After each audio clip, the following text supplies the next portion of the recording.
Before I do that, which is the first of 7 charter amendment proposals, I just want to briefly, and very briefly, as Mr. Gallagher has requested that I do, talk about the process that's brought us to where we are today. As we all recall, back in early February, Joanne Gross had asked each of us to submit, as well as members of the administration, any suggestions for proposed charter amendments to be submitted to council by April 2nd, which we did, and which were done, and a total of 10 items were presented. Each of us has had an opportunity to review those 10 items as they've been circulated. From that point, those 10 items were referred to in a report, or presented as a report at council, and referred to the committee to which I chair, which includes charter amendments. We then spent the month of May reviewing the 10 items in committee, and as a result of that meeting, the Charter Review Committee proposed for resolution draft 7 items. And those 7 items are the items we will discuss here today. If you remember, I said there were 10. 2 items were deferred to the Charter Review Commission, and 1 item was partially determined that one item, and we'll go into detail later, 1 item could be handled legislatively, and the other item was absorbed into an existing charter or a charter proposed amendment. Those items, the 7 resolutions, were then voted out of committee and sent to council for first reading, and then referred to committee of the whole. I want to just review briefly. In your agenda, we have the 7 items, but also you should have a 3-page front and back document that's referred to as summary of proposed charter amendments. If you would, in that document, please turn to the last page, and we have the timeline. And I want to go over this timeline because it's very important for us to understand that we have a definitive deadline that we must meet in order for, we must meet if it is this Committee of the Whole and Council's intention to move an item to the ballot. And so what we have done is systematically laid out the proposed timeline for the time necessary to meet the deadline. Just to go over it real quickly with you, at today's meeting, it is my intent not for us to take a vote on any item, but just to discuss. The reason for that is mainly because we have a town hall meeting on Thursday in Shaker Heights, and I feel it would be inappropriate for us to move on an item at which we have not had full public participation and input. So we will not vote on anything today in anticipation of any public comment on our meeting on the 28th. Now, we have on the council agenda this evening an 11th proposal from the Court of Common Pleas. We cannot discuss that here today because that item has yet to be sent to the Charter Review Committee. Council's Charter Committee. We will hear that, and for the 4 of the members of my committee, on July 10th at 11 a.m., we will have a committee to hear that proposal. We will then come back on July 10th at 1 p.m. it is anticipated for us to move on the 7 or 8 resolutions at that time, and we'll coordinate with Mr. Schron on the casino revenue as well. We will then move into our meeting at 5 p.m., at which time will be the first reading of the resolution if it comes out of committee earlier that day. That will be the Court of Common Pleas resolution. The anticipated schedule is that on July 24th will be the second reading of the 7 resolutions. A committee of the whole, if necessary, will meet on August 14th at 3 p.m. to discuss the Court of Common Pleas. 5 p.m. we will have our council meeting, at which time there will be a possible third reading of the 7. Will be a third reading of the up to 7 resolutions, and at that meeting will be a second reading, if necessary, for the Court of Common Pleas. It is our anticipation that if we're successful in moving the items out on August 14th, any charter amendments that they be sent to the Board of Elections on August 27th, which is a Monday.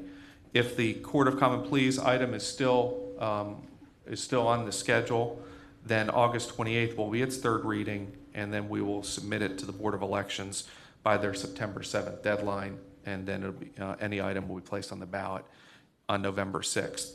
So this is the schedule that's outlined in order for us to meet our deadline. If we're unable to meet some of these deadlines, then additional meetings may be necessary.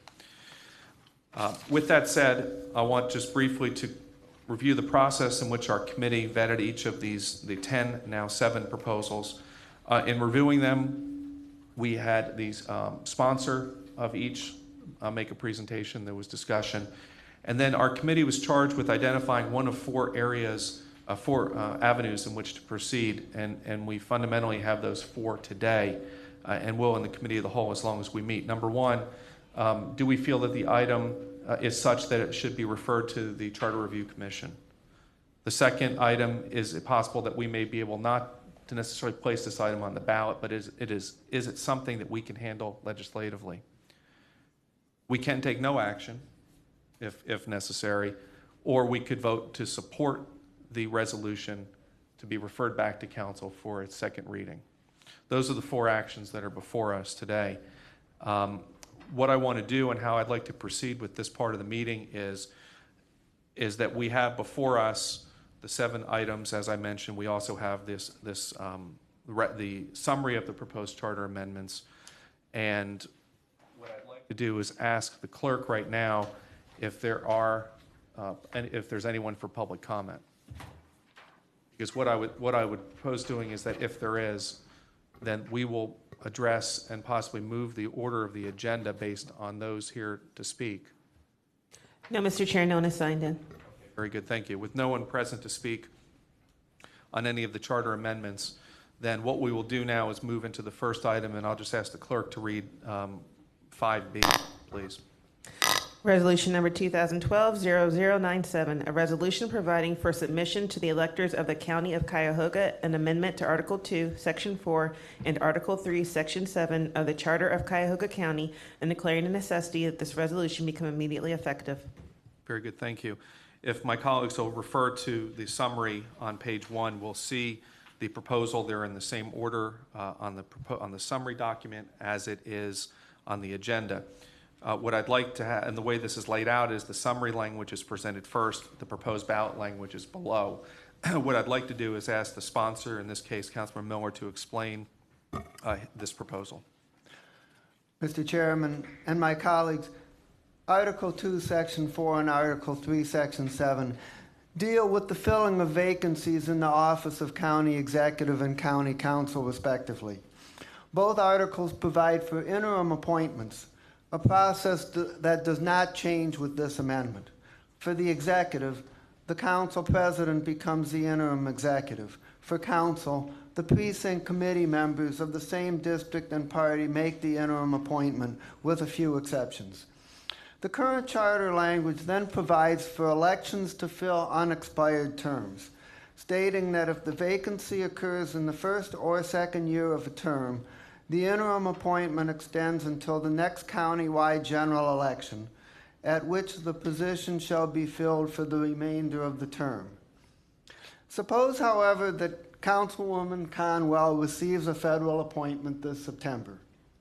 There would be little time to have filings and a primary and then conduct the election on November 8th, and it would be unclear how to do so. This amendment corrects that problem by specifying that the vacancy must occur at least 30 days before the filing deadline for the midterm election for there to be an election for the unexpired term. Otherwise, the interim appointment is for the rest of the term. The amendment also provides that when an election is held for an unexpired term, the person elected takes over on January 1 following election, rather than immediately. This would be especially important for the county executive. The current language, if not corrected, could produce succession confusion at any time. Therefore, I do recommend placing this amendment on the ballot this November. Very good, thank you. It's important to note that and when Council President Connolly read her statement back in April, on April 25th, regarding the purpose for these charter amendments, There were two items that were specifically identified as to why we were here. Number one, do we view this item as being urgent enough to place on the ballot this year, and obviously the cost benefit associated with doing it. So I make that statement. I should have made that in advance of Councilmember Miller's presentation, but I just wanted to remind the committee of that. Is there any discussion on this proposal? Chairman. Mr. Brady? I agree with Councilman Miller that there needs to be some clarification. My concern, not so much about the proposal, but in general, is that there is, I know that special elections, cost money, but I think it has to be weighed against the probability that over time, a majority of members of this council could be people who were appointed rather than elected. And I'll give you some examples of this. Columbus City Council is probably the best. Almost no one is ever elected to the Columbus City Council. They're almost always appointed. Now, you have to have a system for filling vacancies, so I'm not, trying to beat them up, but I'm saying now you have a city which has grown quite a bit, but the rules haven't changed, of 800,000 or so people at last count, and at large city council members, and virtually never is anyone actually elected. They come through a process where they're appointed by the other members of council. They're vetted by those powers to be in Greater Columbus who filter out people who they might not want on the council. I dare say someone on this council might have been filtered out in that process. And so I am concerned that if we don't build in a process where a decade or so from now, a majority of members of this council have been appointed through a process that has really bypassed the electorate. Okay, very good. Any other comment? Ms. Simon, did you have a comment? Just something, no, my only comment was to talk to Mr. Brady about why that is. Do they retire early? But it doesn't matter. I'm just not aware of what Columbus is doing, but I understand the concern. Well, they do it because it works. They're retiring early? They leave, They leave early. in my opinion, Mr. Chairman, to the councilman, in my opinion, the political culture develops where they're encouraged to leave before the end of the term so that the process becomes an internal process. It's somewhat the same in the legislature. We've gotten to the place where I would dare say, I don't know what the exact count is, but a very large percentage of the legislature was appointed as well. Cumulatively, I don't think this is what we had in mind for representative government. There obviously has to be a way to fill vacancies. I don't want to be unrealistic about it, and I think Mr. Miller is right in trying to find a way for there to be clarity about that. I just want to raise this concern I have about about this incredibly large county someday being represented by people who have been vetted by someone other than the constituencies of their districts. Mr. Chairman. Mr. Miller? In response to Councilman Brady's comments, I would say that my amendment proposes the minimum that's necessary to correct the unworkability of the current charter language without really making a shift in policy. What Councilman Brady proposed is, in my opinion, the major alternative to what's in my amendment, and it's a question of if we decide that it's worth spending the money to provide that whenever a vacancy occurs, that there would be an interim appointment to fill the vacancy, but then we would immediately proceed to have a special election to fill the vacancy for the remainder of the term. Well, that would be the major other option, and it is worthy of consideration. Okay, very good. Mr. Brady, do you anticipate there being a counter proposal to the current language? Well, I'm one councilman, so I want to make my points and see what others think about it. And as we go through the process that you've outlined, we'll see if there's consensus around all these issues, obviously. Okay, so just so I can clarify, so at least I understand the two, what you're discussing is that if there's a vacancy, then instead of members of that party within the council district appointing the replacement, there'll be a special election? Is that what you're? I would prefer a special election. Okay. because of what I've already indicated. It's not, in the short run, it's much easier to deal with this by appointment. In the long run, you very well could end up with a body which is overwhelmingly dominated by people who will be vetted by the institutions well, I'll just put it this way. If you were trying to get appointed to the council in Columbus, and I've seen this happen, there would be several different groups of people who would be people, who with interest. There would be the business community, the labor community. In Columbus, it would be the people up in the university, the black community. Today, it would also include the gay community. But if you could be vetoed as a potential appointee to the council by almost any of these groups. And so you end up with a different kind of a council. We have very unique personalities on this council, and I think that's because of the way we got elected. And I think it would be a very different council if people around town who have a lot of influence start trying to get involved in who gets appointed to vacancies in this council. Mr. Chairman. Mr. Miller? Question to Councilman Brady as to whether your preference would be to leave the position vacant until the special election is held, or would it be your preference to provide for an immediate interim appointment, but then proceed to a special election? I'm open to suggestion. I don't like to see a community not unrepresented, so I would prefer to see a special election where there is an interim appointment than no special election. But the appointment, the person who is appointed, is going to is going to have a lot of advantages. That doesn't mean that they'll be successful, but there will be built-in advantages to being appointed. But I would rather see an interim appointment and a special election than no special election. Okay, Mr. Miller, did you have any comment on that? No further comment. Okay. Mr. Germana? I'm just wondering, these summaries, how important are these summaries?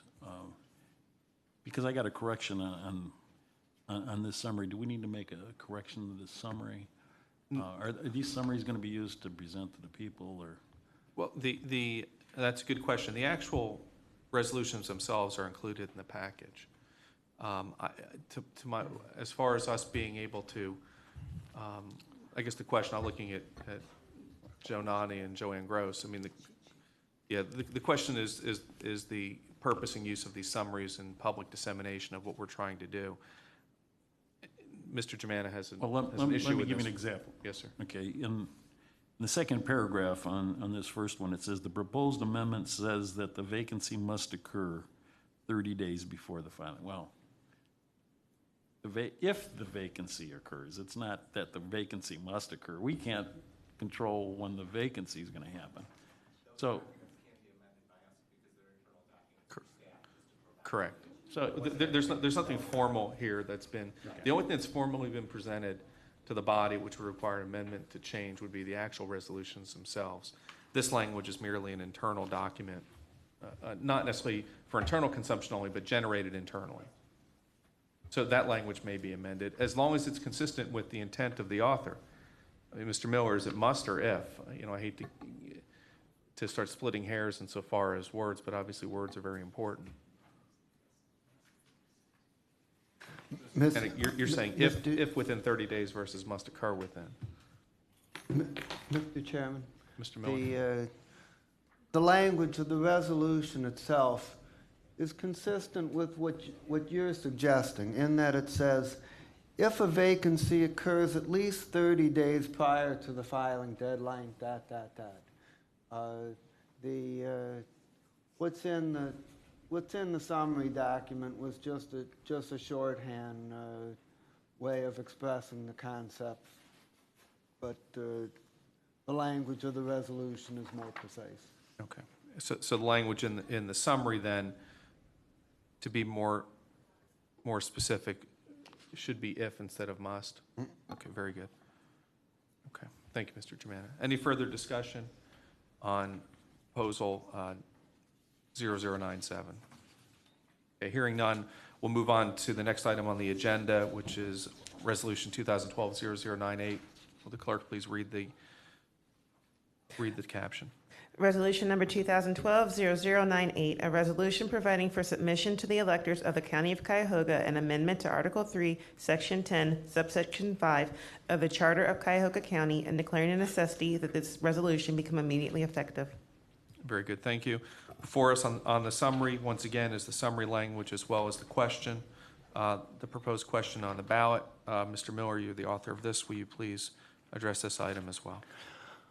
Mr. Chairman, my colleagues, the Charter states in Article 3, Section 9, that all powers of the council shall be exercised by ordinance or resolution, and then states in Article 3, Section 10, subsection 5, that each ordinance or resolution shall be promptly presented by the clerk of council to the county executive for approval or disapproval.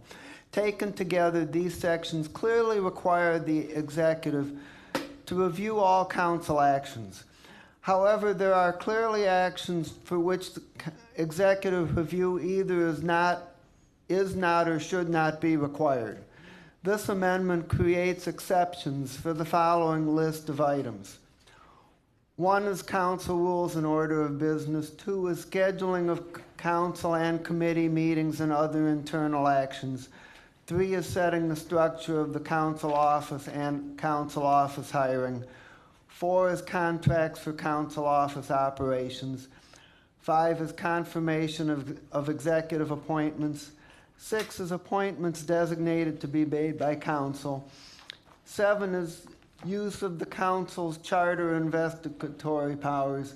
And 8 is submission of charter amendments to the voters per the Ohio Constitution language.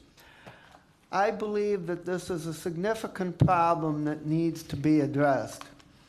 However, Council President Conley and the Law Director have expressed doubts over the need for this amendment, and the Law Director has proposed alternative language.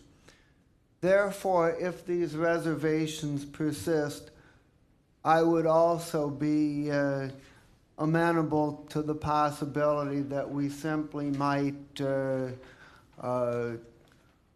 refer the problem relating to Article 3, Section 9 and Article 3, Section 10 to the Charter Review Commission without a specific suggestion and see what they come up with.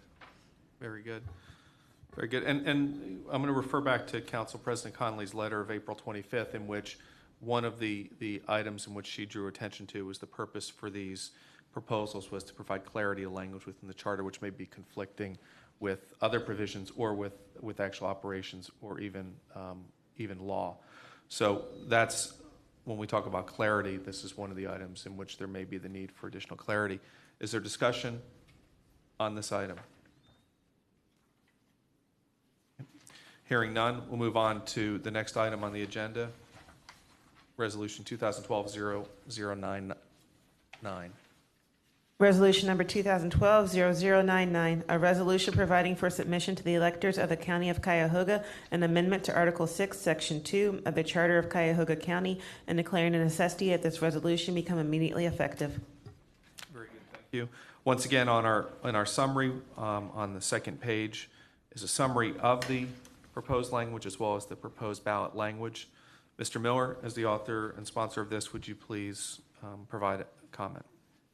Mr. Chairman and my colleagues, the new boards of revision have performed admirably in hearing cases, reducing the backlog and restoring confidence in the process. However, there are serious structural problems in the Charter's language about the Board of Revision. The Charter language says, "There shall be one or more boards of revision,"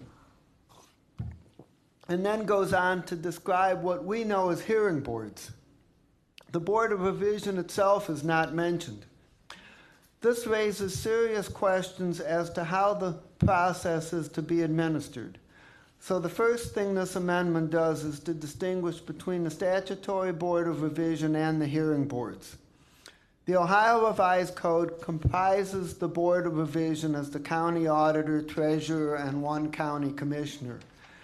Rather than making a literal translation of officers, this amendment tracks the ORC's intention of separation of powers on the board and comprises it as the executive, the fiscal officer, and one member of council appointed by the council president.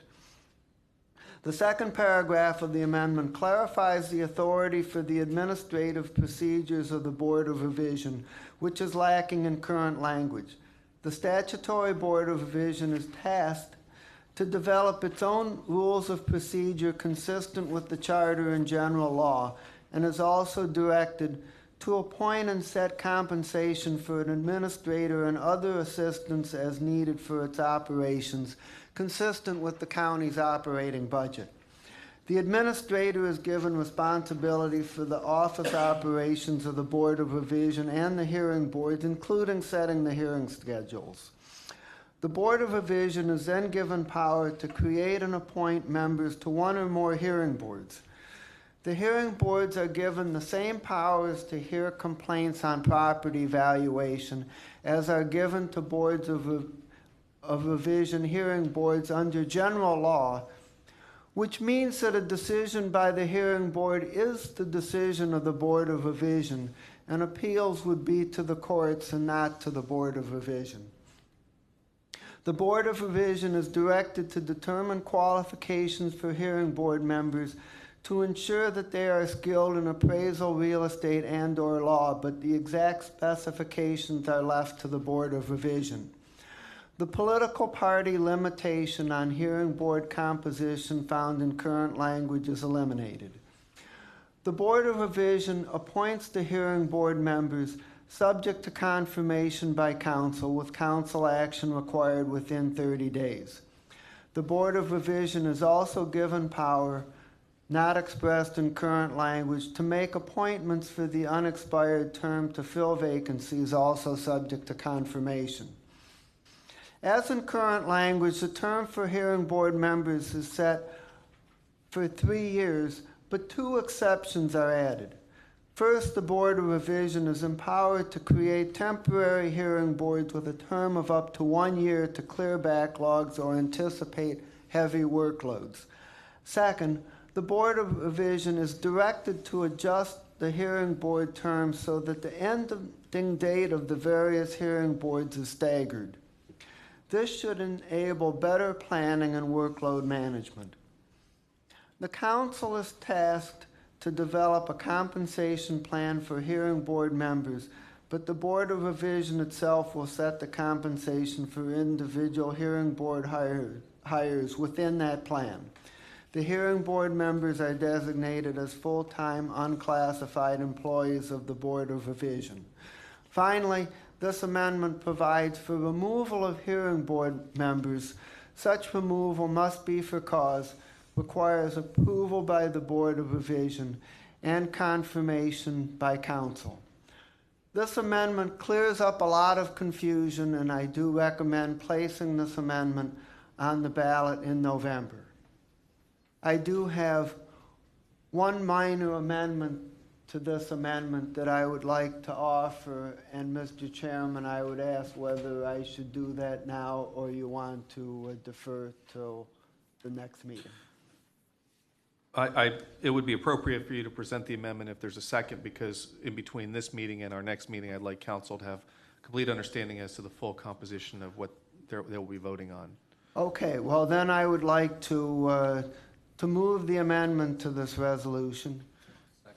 And thank you.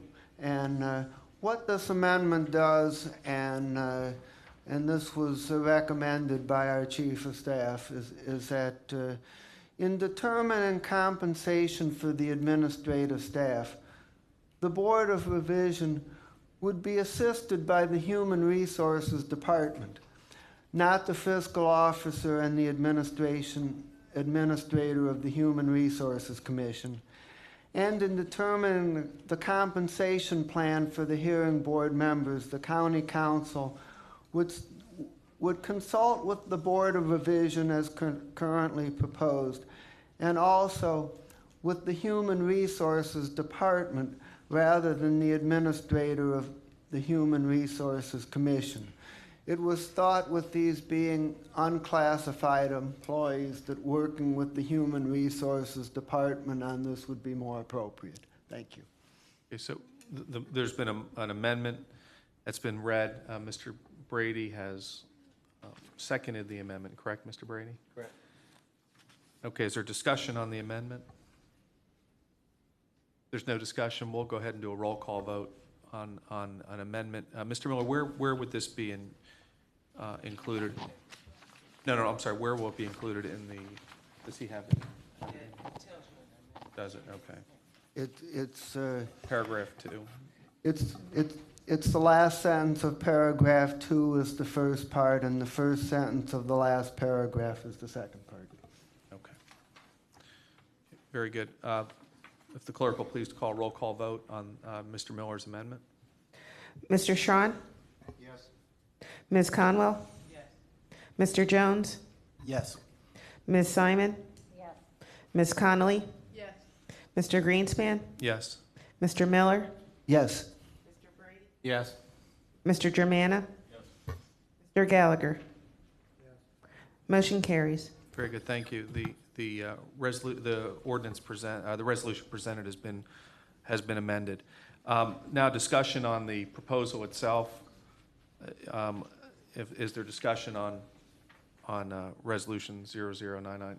Mr. Schron? Thank you, Mr. Chairman.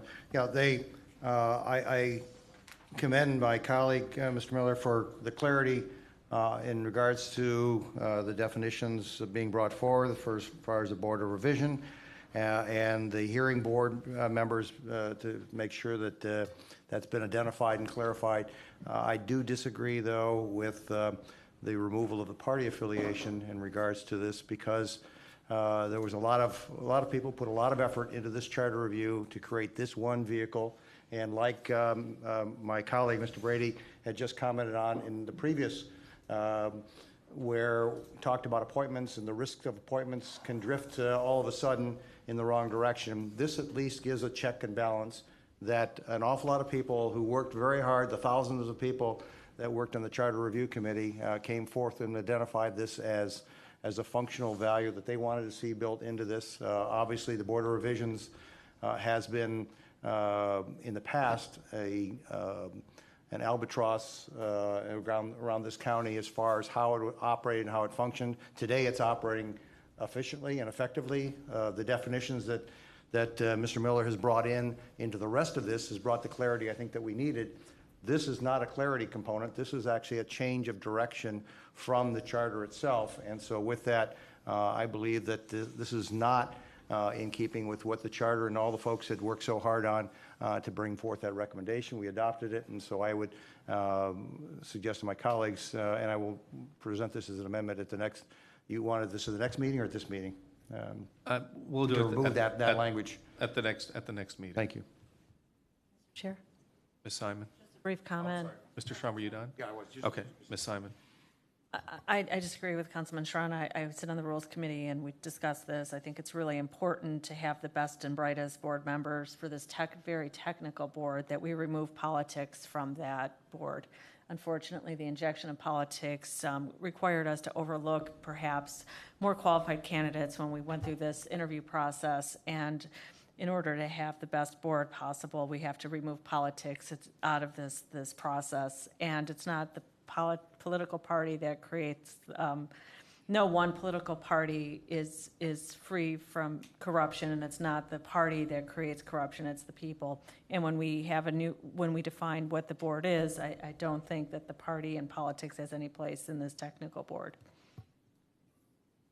Any further, Mr. Gallagher? I also looked at this, and I agree that the board members that are chosen should not be chosen on a political basis. We do not have, this is not a slam against the people on the boards, but we do not, and we've all scored them and seen the scores, we don't have the top-rated people on these boards, and we had to skip over them because of politics. However, I believe there should be a check and balance, and my thought would be that the county executive obviously would have a seat on picking these boards, the fiscal officer, and certainly a member of council appointed by the council president. And my alternative would be the county executive, whatever political party he is, that the council representative be the opposite political party, where the fiscal officer would be, I would hope he would be the neutral person on that panel. It provides a check and balance that I think the framers of the charter intended, and it takes away from us not having the best available people for those panels. And again, we all saw it, and I think it was a frustration to all of us that we weren't really putting, they were all good people, but they weren't rated the highest being put on, and it was because of political party. So I think this removes the political party, which I agree with, but also provides a check and balance, and I'll provide that as an alternative after I speak with some of my colleagues here, and if there seemingly is support for that, I would submit that. If not, I won't submit it, but I'll see individually how you feel. Any other comment? Mr. Germana? Thank you, Mr. Chairman. I'm pretty intrigued by Mr. Gallagher's suggestion. I too agree that taking the political party out of it is beneficial, because you have somebody that's dedicated to doing their job. They're stuck. Are they stuck in being that political party? Is their job on the line if they want to change parties? I mean, people do have an occasion to vote and want to be in a primary, vote in a different primary election than what they did before. So this is a job. It's a career of being a revision officer. I don't think they ask a question or look up when they're evaluating people's situation on property values. They don't ask if you're Republican, who you voted for. So, but Mr. Gallagher's compromise seems to be something that may work, because then that would at least give some kind of political balance, but the individuals themselves should be based on their qualifications. Any further comment? Just like President Reagan, when he was shot, he wasn't really concerned about what party the surgeon was he? He said he hoped they were all Republicans.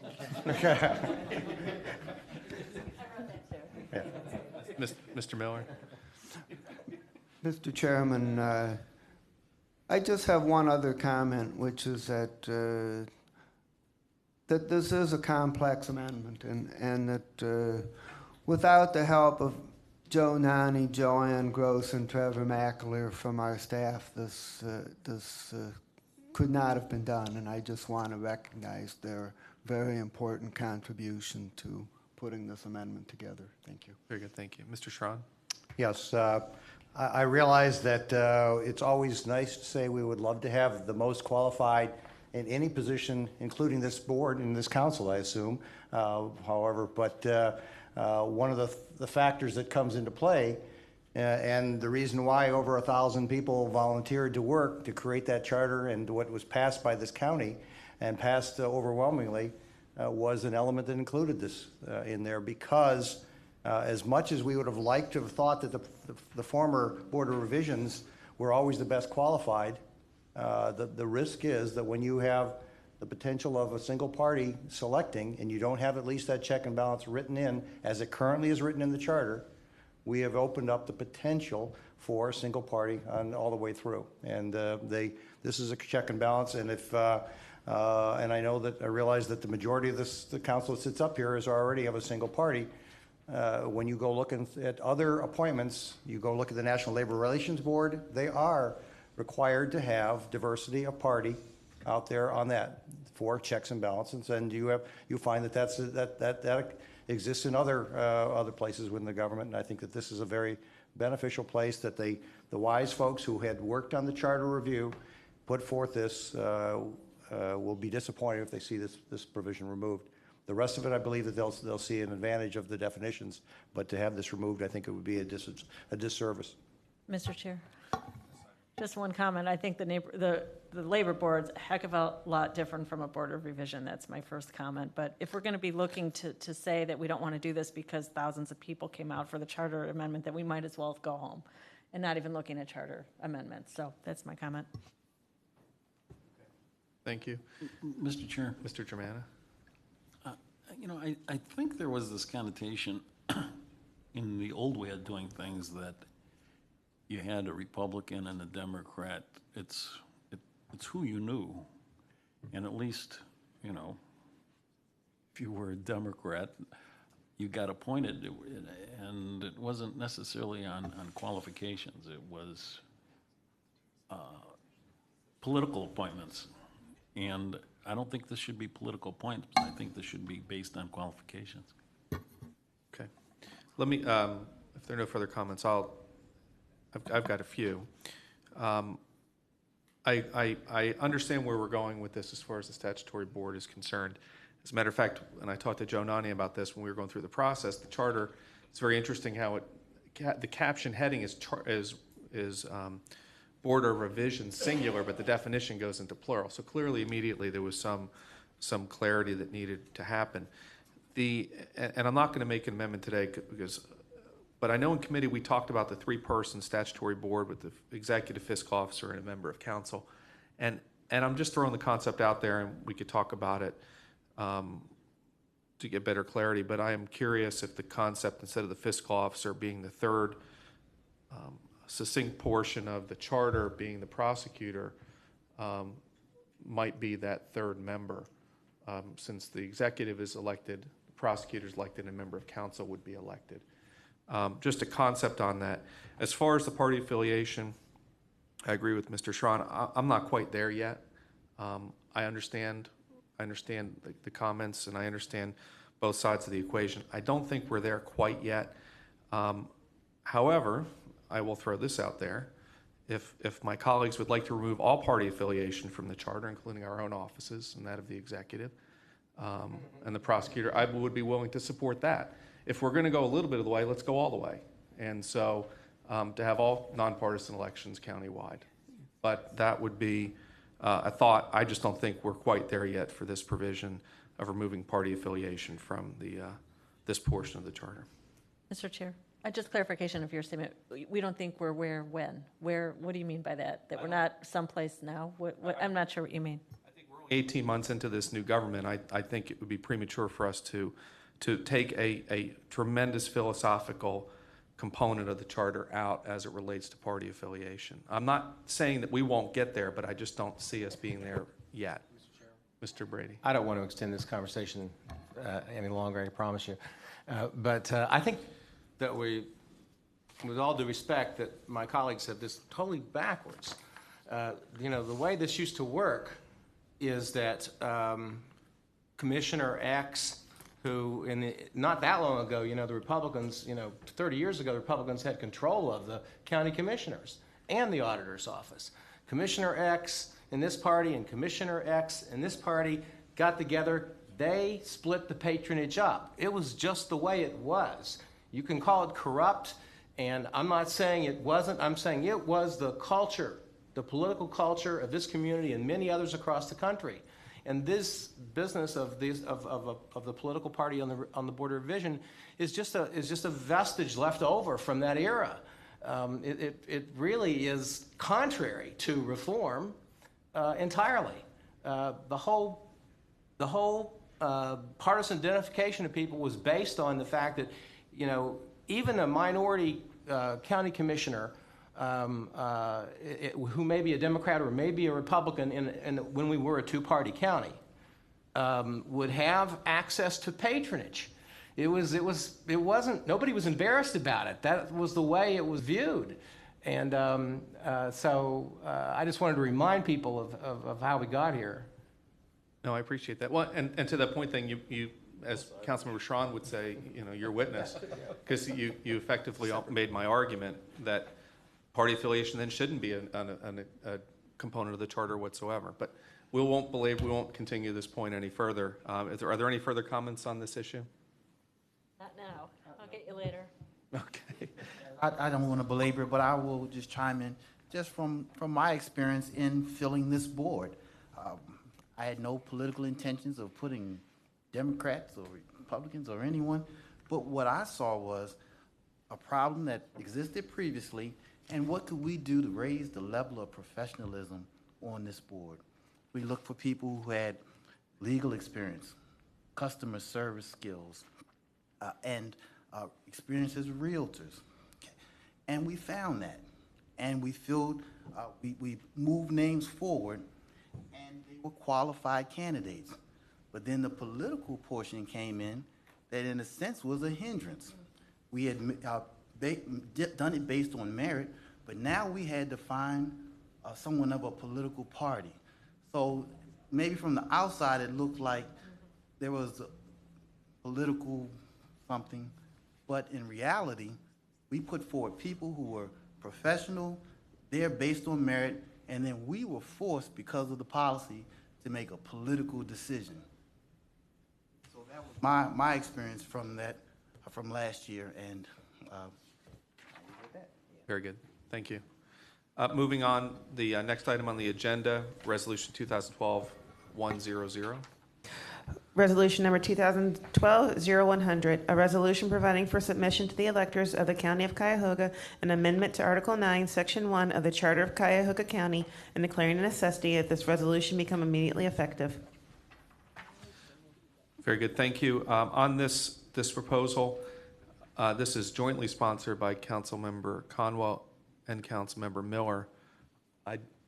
I'll look towards the sponsors. Who wishes to speak on this? Councilmember Conwell. According to Article 9, Section 1 of our charter, under this amendment, council, I propose that under this amendment, council, rather than the executive, will appoint the members of the Human Resource Commission. And since the commission's function is to hear grievances of the employees serving in the executive branch, having the members appointed by council, to me, was a better checks and balance system. And so that was the basis that I formulated that. The proposed ballot language would read, shall the county charter be amended to provide that the county council shall have the exclusive authority to appoint and remove members of the Cuyahoga County Human Resource Commission. Okay, very good. Any discussion on this item? Ms. Simon? Mr. Chair, I have some reservations about this language. I just wanted to state that I'm not ready to support it. Historically, the governments have always, most of the time, had the executive branch appoint human resource boards, and I really need to look at this more closely and perhaps, have one appointment from council, but I want to look more closely at this. Mr. Chairman. Mr. Brady. Just want to indicate I support this charter as it is written, Okay, very good. this charter amendment. Any other comments on this item? Mr. Miller. I think it's important that employees have confidence that there's independence and fairness in the appeals process, and I think that this amendment would contribute to that, and so that's why I co-sponsored the amendment. Okay, very good. I'd just like to point out that previous to this, if the employee had a grievance, it would go to the state board for a hearing, and because of this charter, it would go to the Human Resource Commission, and the employee is hired or fired by the executive branch, and then it has an appeal. And so this appeal, if the council were to appoint the commission, there would be a check and balance. So I support the amendment also. Any other comments? Okay, hearing none, we'll move on to the next item on the agenda, Resolution 2012-0101. Resolution number 2012-0101, a resolution providing for submission to the electors of the County of Cuyahoga an amendment to Article 11, Sections 1 and 3 of the Charter of Cuyahoga County and declaring the necessity of this resolution become immediately effective. Okay, very good, thank you for reading that. This proposal is sponsored by Council President Conley and Councilmember Miller. Council President Conley. Thank you, Mr. Chair. The charter provides for appointment of an internal auditor and an internal audit committee. The internal audit committee is made up of the fiscal officer of the county, who is the chair of the committee, the county executive, the president of council, and 2 appointees. The problem with the charter as it currently exists is the term of the internal auditor is concurrent with that of the county executive. And we actually were delayed in appointing the county, the internal auditor, just because, we had to get the government in effect. And we had difficulty hiring the person because the person who was hired as internal auditor, their term is up the same day as the end of the term of the county executive. So we appointed Ms. Valerie Harry to be the internal auditor last month, the month before. But just say, for example, she stepped down. If we appoint another internal auditor, their term would also be very short.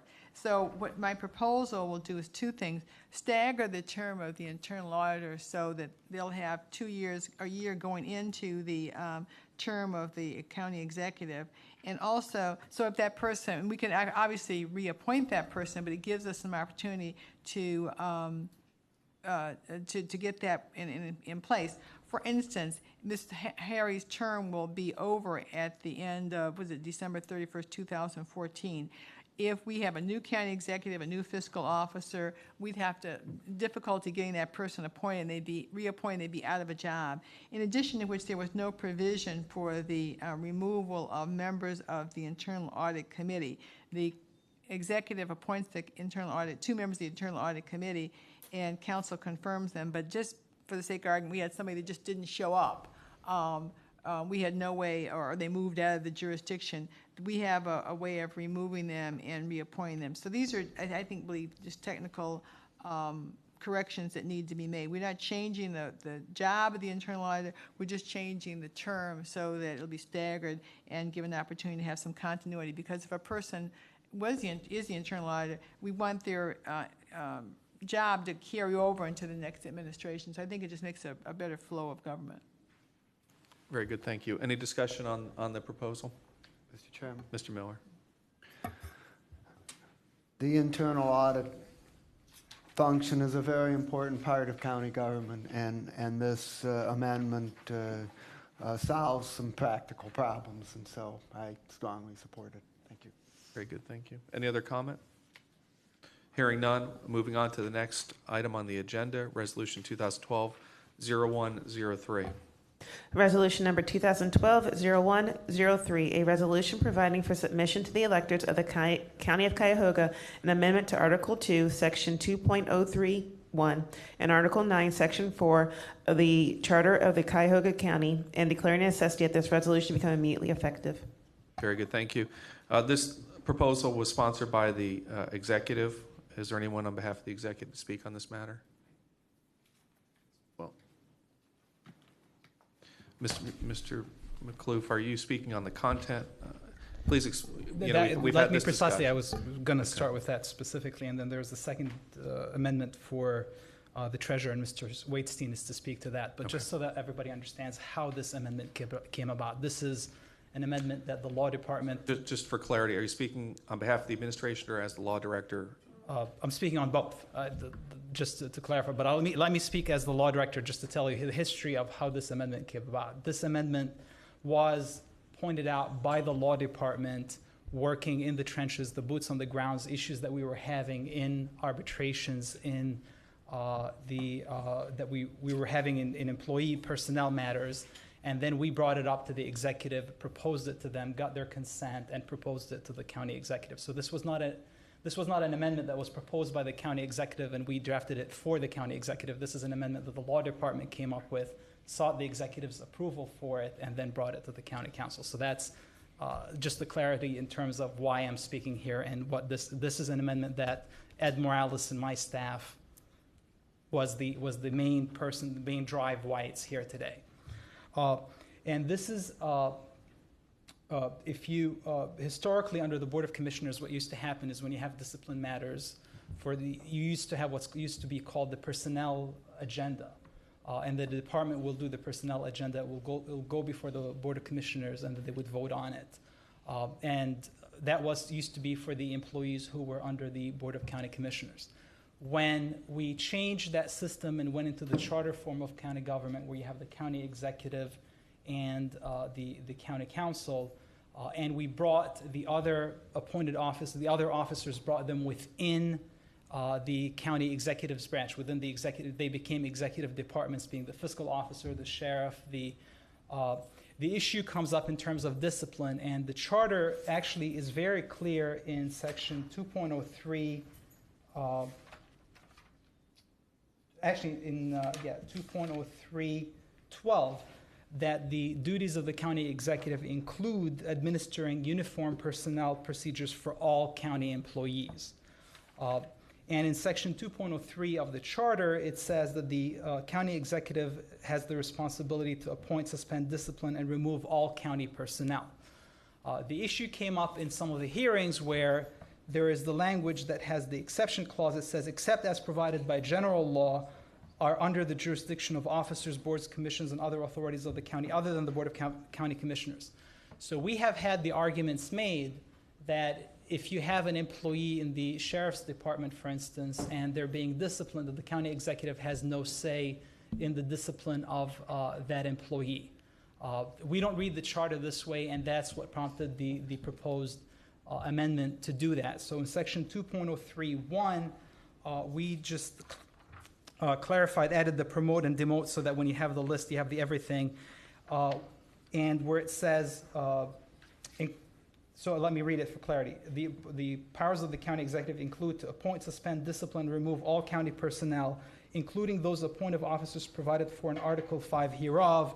And then we added, and the employees in their departments, to clarify that the county executive has a say in the discipline of all the executive employees. So clarifying that part in it. The other issue, just for clarity, to make sure that and there hasn't been any issue for that, but to make sure that the clarity for purposes of the jurisdiction, who is an appointing authority. In section 9.04 of the charter, we're proposing adding a provision that for purposes of layoff jurisdiction, each county officer in each county department is its own jurisdiction. What we mean by that is if you were to lay somebody off in the Department of Public Works, for instance, if there are bumping rights, you're not looking in the fiscal office for the bumping rights, you look in the Department of Public Works. You don't look in the sheriff for the bumping rights, you look in the Department of Public Works. So we're trying to clarify that issue, that you don't look county-wide for the bumping rights, you look within each silo, that the silo exists. The one change that we would request is right now it says, for purposes of layoff, the amendment that we proposed is it says for purposes of layoff jurisdiction and transfer of employees. And transfer of employees is something that actually we can do by ordinance, so it doesn't require a charter amendment. So we would suggest deleting the words and transfer of employees in that amendment. So just for purposes of layoff jurisdiction, every Article 5 officer in every county department shall be its own jurisdiction. That's the amendment. Let me ask this then, as the author, and what I'm amenable to assisting or to accommodating. I know there was a request to make another amendment off the floor, and I'd rather hold that till the next meeting. But as the author, if you wish to make that amendment, we'll entertain it today, so the committee members understand the true intent of the author. Is that your intent? That is, I don't have the power to make that amendment, but yes, that is my intent. I'm asking council if somebody is willing to sponsor that amendment. And Mr. Chair. Oh, Mr. Miller. I'll move the amendment that the law director requested to remove and transfer of employees from the amendment. Second that. Does the clerk have that amendment? Okay, can we just provide the clarity for the record for the It's in clerk? section 9.04, the underlined language, bolded and underlined language. It now reads, for purposes of layoff jurisdiction and transfer of employees. We're just going to delete the words and transfer of employees. So it should read, for purposes of layoff jurisdiction, every Article 5 officer in every county department shall be its own jurisdiction. Precisely. Very good. Okay, there's been a motion that's been made and seconded. Any discussion on the motion? Hearing none, clerk, please call the roll on the amendment. Calling the roll on the amendment, Mr. Schron, Yes. Ms. Conwell, Mr. Jones, Yes. Mr. Rogers, oh, sorry, Ms. Simon, Ms. Connolly, Mr. Greenspan, Yes.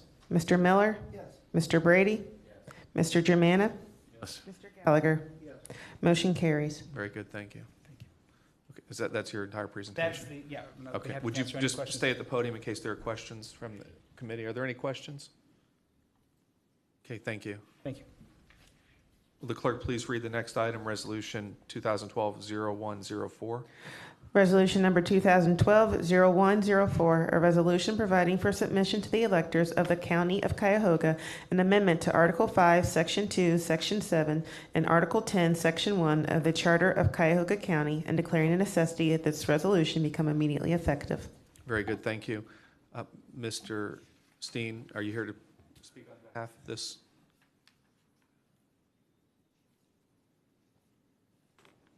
Thank you, Mr. Chairman. I'm here to answer questions if there were any. Okay, could you please just provide an explanation as to the purpose of this proposal? Absolutely. It's to bring the county treasury function as well as the purchasing function into the finance and operations department for efficiency reasons, operational efficiency. Very good, thank you. Any discussion on this proposal? Mr. Chair, I have looked at this, and I have some concerns. I really like the checks and balances provision that we currently have, that the treasurer is independently appointed and approved by council. And I see no reason to change that function. I think that they have independent functions, and for the treasurer to remain independent, I think is an advantage to the taxpayers. Mr. Chairman, if I, Yes. to the president's point, the treasurer still is appointed and confirmed by council in this. It just merely, it's where they sit in the organizational chart. Nothing's changing. The treasurer would still be nominated by the executive and still be confirmed by this body. We didn't take any of that away. Then why are we changing? I mean, right now, he's an independent person, an independent staff. Why are we changing it? To the council president's point through the chair, again, it's for operational efficiency. One example would be in many large organizations, and we are a very large organization, you have debt, you have investment, you have cash management. Right now, the cash management function and the cash is handled by the Treasury.